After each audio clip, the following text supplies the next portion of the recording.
Selamat datang di channel Simar Imam. Sembari mendengarkan tinggalkan like dan komentarnya bosku. Jangan lupa pasang headset kalian. Siapkan kopi dan camilan. Lupakan pahitnya kehidupan. Mari kita dengarkan sambil rebahan. Penembak jitu terbaik. Bab 833. Hati Lian sedikit tenggelam, tapi di permukaan dia berkata dengan dingin, apa hubungannya ini denganku? Nenek Nian tercengang. Ya, apa hubungannya invasi klan Wu terhadap keluarga Nian dengan Lian, orang luar? Nenek Nian awalnya ingin meminta bantuan Lian, tapi tercekik oleh kalimat seperti itu dan tidak bisa berkata-kata. Apalagi saat memikirkan sikap Nian Jia sebelumnya terhadap Lian, aku bahkan tidak bisa mengatakan apa yang ingin kukatakan. Orang tua kecil Nian Zong maju selangkah dan berteriak, saat itu, generasi terakhir orang suci Nian mengajarimu teknik membelah bayangan keluarga Nian. Bagaimanapun, kamu bisa dianggap sebagai paman buyut kami. Beraninya aku, seorang junior, menjadi paman seniorku. Lian tersedak. Orang tua kecil itu tampak jelek, tetapi dia mengertakkan gigi dan berlutut di tanah sambil berteriak, Tuan, Paman, terimalah penghormatan saya dari junior ini. Jika paman junior membuat pamannya marah karena juniornya, dia hanya perlu melampiaskan amarahnya pada juniornya. Jangan menjatuhkan anggota keluarga Nian yang lain karena juniornya. Lian memang sedang marah, dan yang sengaja dia ucapkan tadi hanyalah kata-kata marah. Pada saat ini, dia melihat lelaki tua kecil itu berlutut dan memujanya di depan banyak orang, memanggilnya Tuan dan pamannya. Senior, tolong bangun. Lian melangkah maju untuk membantu Nian Zong berdiri, lalu berbalik untuk berbicara dengan Nenek Nian, kamu harus memberitahuku apa yang kamu ingin aku lakukan, kan? Melihat sikap Lian yang membaik, Nenek Nian segera menceritakan tujuan dan kebenarannya. Ternyata keluarga Nian mendapat kabar setelah menggunakan teknik pencarian dewa bahwa klan Wu akan menyerang keluarga Nian dalam 5 hari. Klan Wu menggunakan puluhan ribu orang kali ini. Ada 5 ahli di alam sekte Guangwu, dan yang memiliki kekuatan tertinggi berada di alam Wuzong tingkat ketiga. Lihatlah keluarga Nian lagi. Hanya ada 200 orang. Meskipun sebagian besar budidaya mereka terkonsentrasi di alam master bela diri dan alam master bela diri, dibandingkan dengan puluhan ribu orang di klan Wu, mereka seperti semut melawan gajah raksasa. Ada 3 master alam Wuzong di keluarga Nian, tetapi hanya ada Nenek Nian di Wuzong tingkat ketiga. Orang tua kecil Nian Zong berada di alam Wuzong tingkat kedua, dan anggota keluarga Nian lainnya sama dengan Lian, dan baru saja menerobos ke alam Wuzong tingkat pertama. Jumlah mereka kecil, dan keseluruhan budidaya mereka lebih lemah dari lawan, jadi Nian Jia ingin merekrut Lian, penguasa alam Wuzong, untuk membantu dalam pertempuran. Meskipun Lian hanya berada di Wuzong tingkat pertama, keluarga Nian dapat melihatnya dengan jelas. Jika Lian menggunakan teknik membelah bayangan Nian dan harta Buddha pada saat yang sama, Nian Popo pun tidak akan menjadi lawannya. Lian mengerutkan kening saat mendengar ini. Bahkan jika dia bergabung dengan keluarga Nian, dia hanya bisa bersaing dengan Rana Wuzong dari klan Wu. Serangan klan Wu kali ini seperti roda besar yang akan dengan mudah menghancurkan keluarga Nian. Pernahkah Anda berpikir untuk mundur sementara, menghindari sisi tajamnya, dan pindah ke tempat tinggal lain? Tidak peduli bagaimana dia memikirkannya, Lian merasa pertempuran ini tidak dapat dimenangkan, atau dia tidak dapat memperoleh manfaat apapun, jadi dia menyarankan agar Nian Jia mengungsi lebih awal. Ketika ada perbedaan kekuatan yang sangat besar antara musuh dan diri kita sendiri, tidak ada salahnya menghindari keunggulan musuh. Selama Anda masih hidup, Anda memiliki kesempatan untuk membalikkan keadaan. Ketika anggota keluarga Nian mendengar ini, ekspresi mereka menjadi gelap. Nenek Nian tersenyum pahit dan berkata, Paman Guru, kamu baru saja tiba di keluarga Nian kami, dan kamu tidak tahu banyak tentang situasi di keluarga Nian kami. Ingat apa yang aku katakan padamu.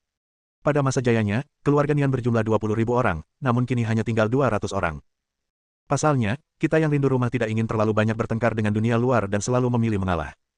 Apalagi dalam 100 tahun terakhir, kubu keluarga Nian semakin menyusut. Tidak berlebihan jika dikatakan bahwa pulau ini sekarang menjadi bagian terakhir dari Kam Nian Jia kami. Jika kita pergi dari sini, kita tidak tahu kemana kita akan pergi. Selain itu, kami sudah muak hidup dalam pengasingan dan perlindungan, dan ingin melawan klan penyihir sampai mati. Bahkan jika semua orang di keluarga Nian, tua dan muda, tewas dalam pertempuran ini, tidak akan ada penyesalan. Oleh karena itu, saya ingin meminta paman buyut saya untuk membantu kami mengingat keluarga kami. Wajah Lian menjadi gelap, dan dia dapat melihat bahwa keluarga Nian berencana mati di medan perang, tetapi jika dia bergabung dengan keluarga Nian, bukankah Ki harus menemaninya sampai mati? Bagaimanapun Anda melihatnya, bisnis ini adalah bisnis yang merugi. Lian memejamkan mata dan berpikir sejenak, dan akhirnya menghela nafas, jika ada cukup batu formasi, tidak ada peluang untuk menang dalam pertempuran yang menentukan dengan klan penyihir. Arai batu. Mungkinkah pamanku masih mahir dalam formasi? Nenek Nian tampak terkejut. Lian mendengar sesuatu dari kata-kata Nenek Nian, jadi dia menoleh dan berkata, menurutku aku tidak mahir, aku hanya tahu sedikit. Jika batu formasinya cukup, saya mungkin bisa menemukan cara untuk mengaktifkan kekuatan formasi sepenuhnya di pulau ini. Petik 2. Nenek Nian menunjukkan keraguan di wajahnya, sementara 2 ahli bela diri lainnya berseru dengan cemas Nenek. Nenek Nian mengangkat tangannya untuk menghentikan mereka berdua berbicara, dan berkata, aku tahu apa yang ingin kamu katakan, tapi tidak ada seorang pun di keluarga Nian yang mengetahui seni formasi dalam 100 tahun terakhir, jadi apa gunanya melestarikan batu formasi itu? Nian Zong dan orang kuat lainnya di alam Wuzong tampak menyesal saat mendengar ini. Jika ada anggota keluarga Nian yang mahir dalam formasi, maka formasi di pulau kecil ini tidak akan rusak seperti sekarang. Nenek Nian menundukkan tangannya ke arah Lian dan berkata, ketika nenek moyang keluarga Nian pertama kali tiba di pulau terpencil ini, mereka membentuk formasi pertahanan ini dan meninggalkan cukup banyak batu formasi untuk digunakan oleh generasi mendatang. Sangat disayangkan seperti teknik membelah bayangan, keturunan keluarga Nian bodoh dan kehilangan warisan formasi. Namun batu formasi tersebut masih utuh dan dapat digunakan jika paman guru membutuhkannya. Ketika Lian mendengar bahwa keluarga Nian berencana bertarung sampai mati dengan klan Wu, dia berpikir untuk menggunakan formasi untuk mengalahkan musuh. Sayangnya, formasi di pulau itu rusak parah, dan batu formasi yang dibawanya tidak cukup memperbaikinya. Jika kita buru-buru kembali ke tambang batu formasi di Los Angeles untuk mengambilnya, kita tidak akan punya cukup waktu. Sekarang saya tahu bahwa nenek moyang keluarga Nian telah meninggalkan batu formasi, tentu saja saya sangat bahagia. Cepat bawa aku melihatnya. Silakan ikuti aku. Nenek Nian memimpin jalan. Segera, Lian melihat batu formasi disimpan di gudang di Nianjia. Jumlah yang besar benar-benar mengejutkan Lian. Bahkan jika dia mengerahkan kembali formasi pertahanan di pulau itu sudah lebih dari cukup. Tepat ketika Lian sedang menghitung jumlah batu formasi dan memeriksa kualitas batu formasi, nenek Nian mendatangi Lian lagi sambil memegang kotak besi di tangannya. Paman Tuan, ini seharusnya berguna. Apa isinya? Lian bertanya dengan rasa ingin tahu. Nenek Nian membuka kotak brokat dan menemukan beberapa perkamen terbungkus di dalamnya, dengan pola formasi yang tidak dapat dipahami tergambar di atasnya. Setelah Lian membukanya dan mempelajarinya dengan cermat, dia menemukan bahwa perkamen ini digambar dengan grafik formasi pertahanan pulau, dan mencatat secara rinci poin-poin penting dari formasi pertahanan.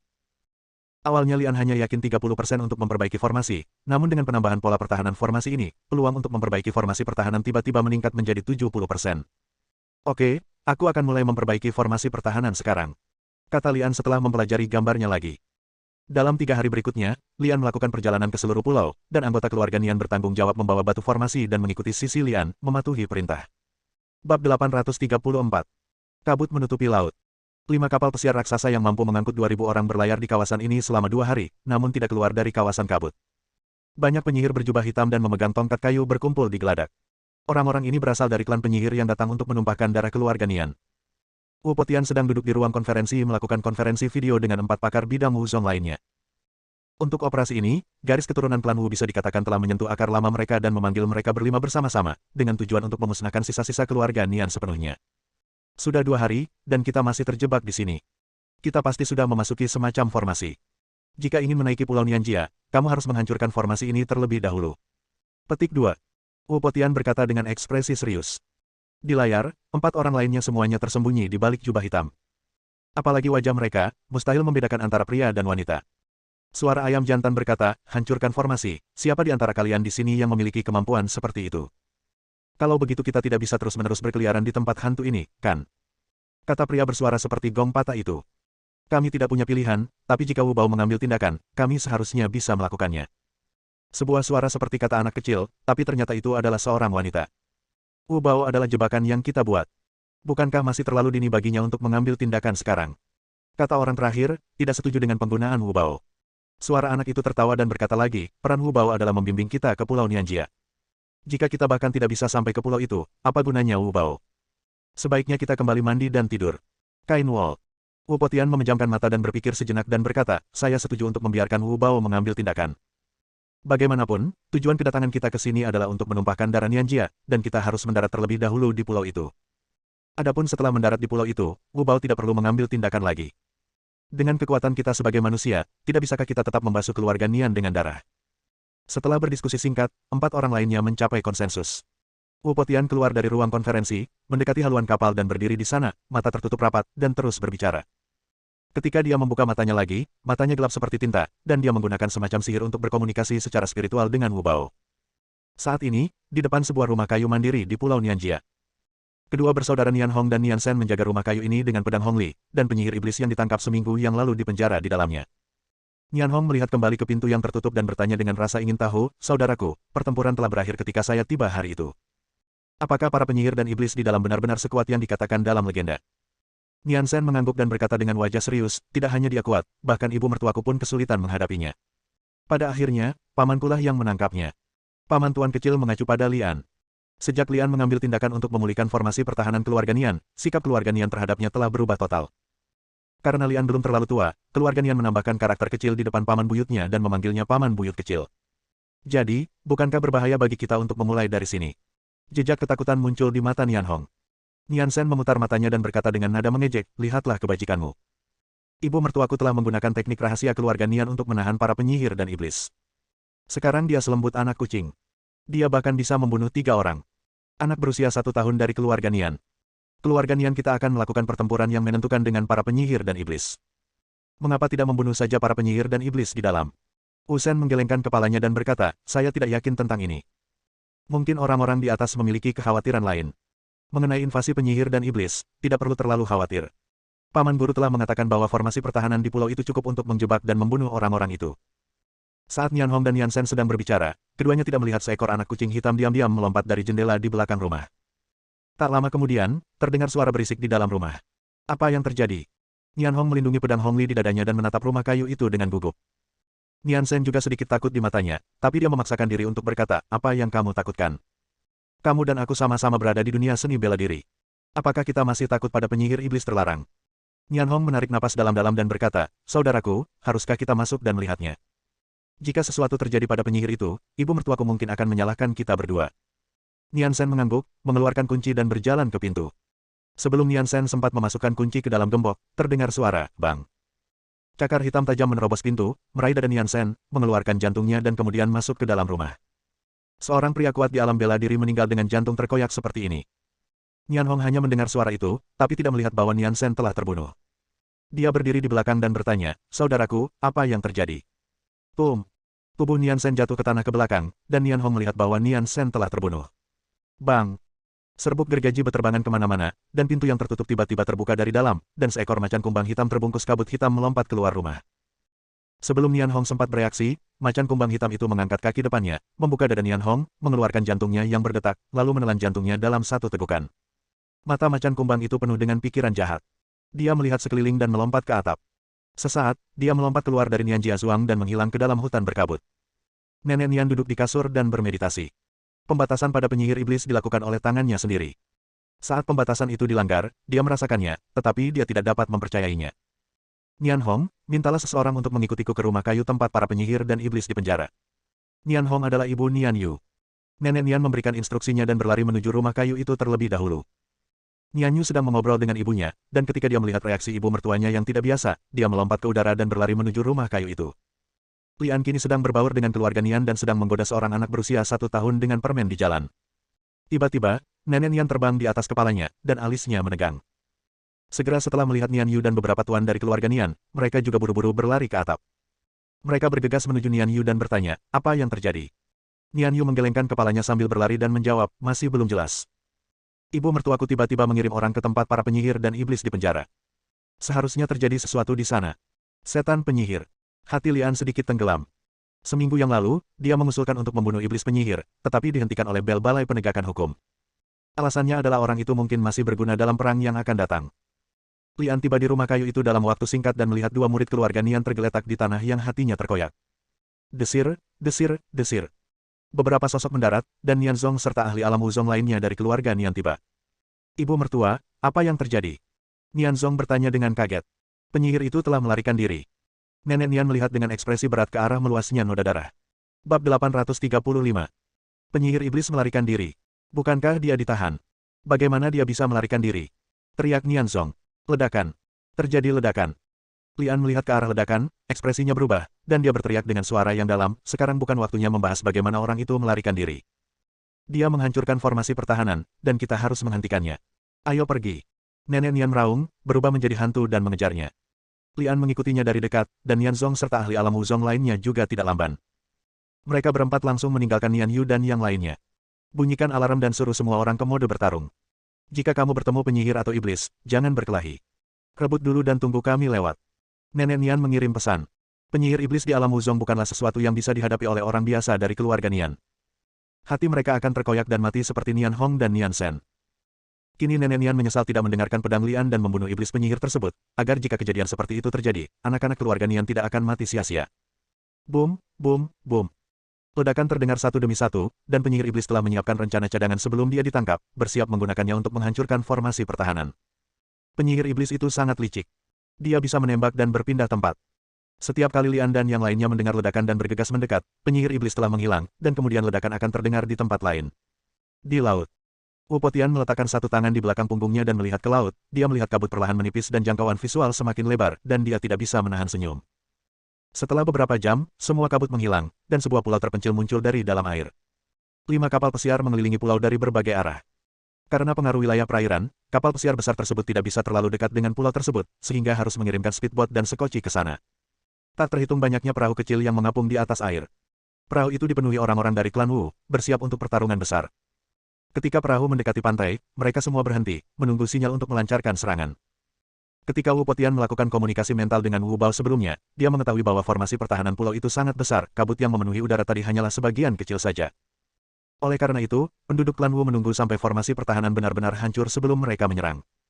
Di pulau kecil, setelah beberapa jam kerja keras, Lian dan beberapa ahli alam Wuzong akhirnya mengepung para penyihir dan iblis. Penyihir iblis berubah menjadi macan kumbang hitam dan berdiri di atas pohon, mencemooh semua orang.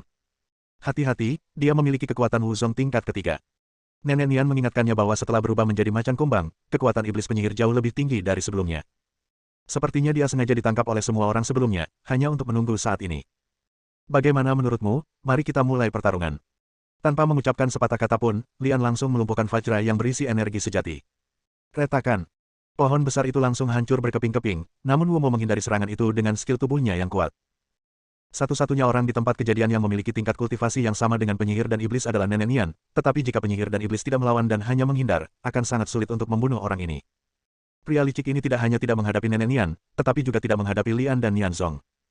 Dia langsung menerkam keluarga Nian terlemah, ahli alam Wuzong ketiga, Nian San. Ketika Nian San melihat iblis penyihir datang ke arahnya, dia berteriak dengan marah, mencari kematian. Saat dia berbicara, pedang Hongli di tangannya bersinar terang, menghantam penyihir dan iblis seperti matahari merah. Penyihir iblis membuka mulutnya dan memuntahkan bola kabut hitam dari mulut macan tutul. Dengan ledakan, matahari merah hancur berkeping-keping, dan pedang Hongli terlepas dari tangannya. Ah! Nian San secara tidak sengaja mendapat luka di dadanya oleh macan kumbang. Jika dia tidak memiliki tingkat seni bela diri dan reaksi cepat, dia mungkin akan mati seperti Nian Hong dan Nian Sen, yang jantungnya terkoyak. Ah Zong, jagalah Ah San. Nenek Nian memerintahkan dan menjelma menjadi ratusan sosok untuk mengelilingi penyihir dan iblis. Penyihir iblis berbaring merangkak, mengaum di tenggorokannya, matanya bergerak maju mundur, dan untuk sesaat dia tidak bisa membedakan mana yang asli dan mana yang palsu. Nenek Nian berteriak, dan ratusan truk dilemparkan ke arah penyihir dan iblis pada saat yang bersamaan. Penyihir iblis meraung, dan kabut hitam yang menutupi wajahnya tampak terbakar, dan bola kabut kecil yang tak terhitung jumlahnya meledak seperti peluru dan ditembakkan. Tidak peduli seberapa tinggi kultivasi dan pemahaman Nenek Nian, dia tetap tidak bisa menguasai teknik pemisahan bayangan hanya dalam beberapa hari. Teknik hantu agak mirip dengan teknik ilusi, kecuali yang asli, yang lainnya semuanya palsu. Setelah terkena kabut hitam, yang palsu secara alami retak, dan hanya Nenek Nian asli yang memutar tongkatnya untuk menghancurkan kabut. Macan kumbang hitam itu mencibir dan melompat untuk menggigit Nenek Nian. Mustahil bagi dua lawan dengan kekuatan yang sama untuk menentukan hasil dalam waktu singkat. Saat Black Panther dan Nenek Nian bertarung sengit, cahaya keemasan menyambar dari samping. Black Panther menyadarinya dan segera menghindar untuk menghindarinya, namun masih terkena cahaya keemasan di bahu kanannya. Dia berguling-guling di tanah beberapa kali sebelum bangkit di Lian dan memperhatikan suara gemuruh rendah. Sudah selesai. Nenek Nian berbalik dan bertanya. Lian menepuk keningnya, mengeluarkan ikan kayu dan palu kayu, dan menggunakan metode pernapasan peninggalan untuk menyuntikkan energi sebenarnya. Meskipun penyihir iblis sekarang berada dalam tubuh macan tutul, dia masih memiliki kebijaksanaan asli. Ketika dia melihat Lian mengambil harta Buddha, dia tidak lagi berani berpikir untuk bertarung, jadi dia berbalik dan lari. Bang! Begitu penyihir iblis berlari lebih dari 20 meter, dia dihadang oleh perlawanan tak terlihat dan jatuh dengan keras ke tanah. Setelah berbalik dan bangun, Wu mau berlari ke arah lain, hanya untuk terpental kembali dan jatuh lagi ke tanah setelah puluhan meter. Hal ini terjadi bahkan setelah mencoba beberapa arah, dan Wu Mo tidak bisa menahan diri untuk berhenti dan menatap Lian lagi. Formasi ini sangat kuat. Nenek Nian berbisik pada dirinya sendiri. Saat Nenek Nian terjerat dengan Black Panther, Ang Li mengambil kesempatan itu untuk membentuk formasi kecil di sini untuk menjebak penyihir dan iblis di sini. Ledakan. Gelombang suara terdengar. Nenek Nian, yang berdiri di samping Lian, tidak terpengaruh sama sekali, tapi penyihir iblis di seberangnya jatuh ke tanah dengan darah hitam mengalir keluar dari mulutnya. Ekspresi Nian Popo, Nian Zong dan Nian San menjadi gelap pada saat yang sama. Mereka terkesan tetapi sedikit khawatir pada saat yang sama, membayangkan apakah mereka dapat memblokir serangan Sonic Lian jika mereka mengganti iblis penyihir dengan diri mereka sendiri. Jawabannya adalah tidak. Bukan saja mereka tidak bisa memblokir serangan Sonic, tapi mereka bahkan tidak bisa menembus formasi. Cara terbaik menghadapi Lian adalah dengan berbalik dan lari saat melihatnya. Dong dong dong. Setelah 3 suara lagi, iblis penyihir itu tergeletak di tanah tidak dapat bangun dan menderita luka dalam yang serius. Biarkan aku masuk dan bunuh dia. Teriak Nian Zong mengingat kematian tragis keponakannya. Tunggu sebentar, hati-hati dia punya rencana cadangan. Lian menghentikan bel nyanyian dan memukul macan kumbang hitam dengan Vajra lagi, hanya menyisakan sisi lain yang bernafas sebelum membiarkan jam nyanyian masuk dan membunuh iblis penyihir. Bab 836. Wu Potian berdiri di haluan kapal, ekspresinya menjadi gelap, dan telepon satelitnya berdering. Wu Bao sudah mati. Suara suram terdengar dari telepon. Saya tahu. Wu Potian melemparkan teleponnya ke dalam air dan berteriak keras, api. Boom, boom, boom, boom. Suara artileri terdengar, dan bom berjatuhan di Pulau Nianjia. Pengeboman Pulau Nianjia oleh 5 kapal raksasa berlangsung selama 1 jam penuh. Pulau tersebut hancur total akibat pengeboman tersebut dan berantakan. Bunuh. Baik itu manusia atau hewan, bunuh semua makhluk hidup di pulau itu. Teriak Wu Potian dengan gigi terkatup. Membunuh. Suara pembunuhan mengguncang langit, dan prajurit Wu yang tak terhitung jumlahnya meninggalkan kapal dan bergegas ke Pulau Nianjia. Di pulau itu, Lian dan seluruh anggota keluarga Nian bersembunyi di gua untuk menghindari pemboman. Saat tembakan berhenti, salah satu pengintai Nianjia keluar untuk melakukan pengintaian. Lian sedang bermain dengan batu formasi seukuran kepalan tangan di tangannya. Sebenarnya tidak perlu ada pengintaian untuk mendengar teriakan yang datang dari luar, namun anggota keluarga tetap berhati-hati dan meminta orang keluar untuk memastikan. Segera, Nianjia Bulet, yang keluar untuk pengintaian, kembali ke gua dan mengkonfirmasi berita bahwa suku Wu telah menyerbu pulau itu. Nenek Nian berdiri di pintu masuk gua, dan cahaya dari luar menerpa tubuhnya, membuatnya tampak seperti bodhisattva. Tetapi bodhisattva ini sekarang memiliki ekspresi membunuh di wajahnya dan berkata dengan suara yang dalam, murid dari keluarga Nian, saya tidak ingin mengucapkan kata-kata yang tidak perlu lagi. Saya hanya ingin mengatakan satu hal. Ini adalah rumah terakhir kita, mari kita angkat senjata di tangan kita untuk melindungi rumah kita dan bertarung sampai mati bersama klan penyihir. Petik 2. Berjuang sampai mati. Peluru Nianjia berteriak serempak, dan semangat mereka tinggi. Nenek Nian sangat puas dengan ini, lalu berjalan ke arah Lian dan membungkuk, berkata dengan penuh hormat, Paman Guru, tolong aktifkan garis pertahanan kedua dari formasi sekarang. Oke.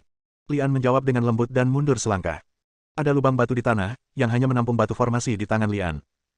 Saat batu formasi ditekan, rune muncul, seperti semburan batu yang dilemparkan ke dalam air. Rune itu berputar-putar, membanjiri setiap inci Pulau Nianjia. Lian melihat rune itu dan menghela nafas diam-diam. Master formasi yang mengatur formasi di Pulau Nianjia benar-benar ahli. Sebenarnya ada formasi cadangan yang tersembunyi di bawah formasi pertahanan. Ketika formasi pertahanan dihancurkan, selama formasi cadangan diaktifkan, formasi serangan yang lebih kuat dari aslinya akan muncul. Lian percaya bahwa dengan tingkat budidaya formasinya saat ini, dia tidak dapat mengeluarkan formasi sekuat itu. Dia hanya dapat memperbaiki dan mengaktifkannya berdasarkan diagram formasi yang ditinggalkan oleh master formasi pada saat itu. Satu-satunya penyesalan adalah formasi cadangan ini hanya dapat digunakan satu kali. Setelah pasukan formasi melakukan penyerangan, formasi menyerang akan berubah dari menyerang menjadi bertahan, menggantikan formasi asli menjadi formasi bertahan baru. Wu Potian berdiri di haluan perahu dengan satu tangan di belakang punggungnya, memandangi prajurit klan Wu di seluruh pulau Nianjia, dengan tatapan dingin di matanya. Rumah yang hilang akan terhapus dari bumi mulai sekarang. Tepat ketika Wu Potian sedang membayangkan pemandangan mayat Nian di seluruh pulau, dia tiba-tiba melihat kilatan jimat di pulau itu, dan diam-diam berteriak di dalam hatinya, tidak bagus. Hampir di saat yang sama, 4 ahli alam Wuzong lainnya juga merasakan fluktuasi energi di pulau tersebut, dan mereka melakukan gerakan yang sama seperti Wu Potian. Wu Potian terlihat bangkit, melayang di udara terbungkus kabut sihir, mengangkat kepalanya dan bersiul keras. Ekspresi para prajurit Wu yang sedang menyerang di pulau itu segera berubah ketika mereka mendengar suara gemuruh, dan mereka semua berbalik dan melarikan diri menuju laut, lebih cepat daripada saat mereka datang. Sayangnya, itu sudah terlambat satu langkah. Formasi serangan cadangan telah sepenuhnya terbentuk, dan kekuatan formasi mulai muncul. Ketika seorang penyihir dengan kekuatan seni bela diri tingkat ketiga mendengar suara gemuruh, ekspresinya berubah. Dia segera mengulurkan tangan dan menamparkan dadanya, membuka mulutnya dan mengeluarkan seteguk darah. Dia memegang seteguk darah di tangannya, diam-diam melonjak di mulutnya, dan kemudian menepuknya di belakang punggungnya. Pemandangan aneh terjadi. Sepasang sayap berwarna darah muncul dari punggungnya, dan dia terbang sekitar 10 meter saat dia mengepakkan sayapnya. Ada senyuman di bibirnya. Ini adalah teknik rahasia klan penyihir yang dia pelajari, yang mengandalkan pembakaran kekuatan hidupnya sendiri. Tidak mungkin, suara gemuruh tadi menandakan bahwa malapetaka akan segera terjadi. Dibandingkan mati di sini dalam bencana, apa artinya menghabiskan sejumlah tenaga hidup? Setelah mengepakkan sayap darahnya beberapa kali, dia terbang puluhan meter jauhnya. Tepat ketika dia berpikir dia bisa lolos dari bencana yang akan datang, dia tiba-tiba merasakan kekuatan tak terlihat menghantamnya. Sebelum dia bisa merasakan apa-apa lagi atau bahkan menjerit kesakitan, tubuhnya tiba-tiba meledak dan jatuh berkeping-keping ke tanah. Pemandangan yang sama terulang di setiap sudut pulau. Setelah mendengar peringatan dari orang-orang kuat di alam Wuzong, para prajurit Wu menggunakan berbagai teknik pelarian rahasia. Akibatnya, lebih dari 90% dari mereka tidak bisa lepas dari serangan kekuatan formasi, dan tubuh mereka berubah menjadi berkeping-keping. Daging setelah dipukul. Wow! Airnya melonjak, dan tampak seperti monster raksasa di bawah air, mengangkat air laut hingga ketinggian ratusan meter, lalu menjatuhkannya dengan keras. Belum lagi perahu-perahu kecil itu, bahkan kelima kapal raksasa itu pun tak mampu menahan kekuatan serangan sebesar itu. Mereka terbalik, terhempas dan tenggelam ke dasar air. Wu Potian dan 4 ahli alam Wuzong lainnya tidak dapat lepas dari serangan kekuatan formasi, namun karena mereka berempat terlalu jauh dari pusat kekuatan formasi, dan mereka menggunakan kekuatan ahli alam Wuzong untuk pertahanan. Mereka tidak dapat melarikan diri di sini. Dia selamat dari serangan formasi kedua dan tidak menerima kerusakan apapun. Puluhan ribu anggota klan Wu menjadi abu dalam sekejap mata, dengan kurang dari 10% yang hidup saat ini. Pukulan terhadap Wu Potian dan lainnya tidak terbayangkan. Setelah formasi menyerang berubah menjadi formasi bertahan, para prajurit Wu yang memiliki kesempatan untuk melarikan diri terjebak dalam formasi tersebut. Pada saat ini, orang-orang dari keluarga Nian mengambil tindakan, melewati formasi dan membunuh prajurit Wu yang terluka yang belum mati. Wu Potian dan 5 pria kuat klan Wu lainnya benar-benar marah, dan masing-masing dari mereka tumbuh besar dan berubah menjadi iblis penyihir dengan tinggi lebih dari 3 meter dan mengenakan baju besi. Boom! Wu Potian langsung jatuh ke dalam formasi. Seorang murid keluarga Nian yang baru saja membunuh iblis penyihir yang terluka kepalanya dihancurkan oleh Wu Potian dan meninggal secara tragis sebelum dia bisa pulih. Pemandangan serupa terjadi di 4 tempat lain di Pulau Nianjia. Formasi pertahanan tampaknya tidak berguna melawan yang kuat di alam Wuzong. Wu Potian dan 5 iblis yang berubah menjadi penyihir bisa berjalan melalui formasi sesuka hati, tetapi murid keluarga Nian tidak memiliki pertahanan melawan mereka dan mati dengan mengenaskan di tempat. Giliran kita! Teriak Nenek Nian, lalu berubah menjadi aliran cahaya dan bergegas menuju ke arah salah satu penyihir. Nian Zong dan Nian San masing-masing menemukan target dan bergegas mendekat. Ah wow! King Kong memukul dadanya dengan kedua tangan dan berteriak, menyebabkan Lian memutar matanya. Anda orang hutan, kenapa harus belajar melolong seperti serigala? Namun saat matanya tertuju pada Nian Yu yang berdiri di bahu Jingang, Lian diam-diam menghela nafas dan berteriak, Xiao Yu, jika kamu kalah, jangan bertahan, yang penting selamatkan hidupmu. Nian Yu mengangguk setuju, lalu dia dan King Kong menyerang iblis penyihir. Bersambung.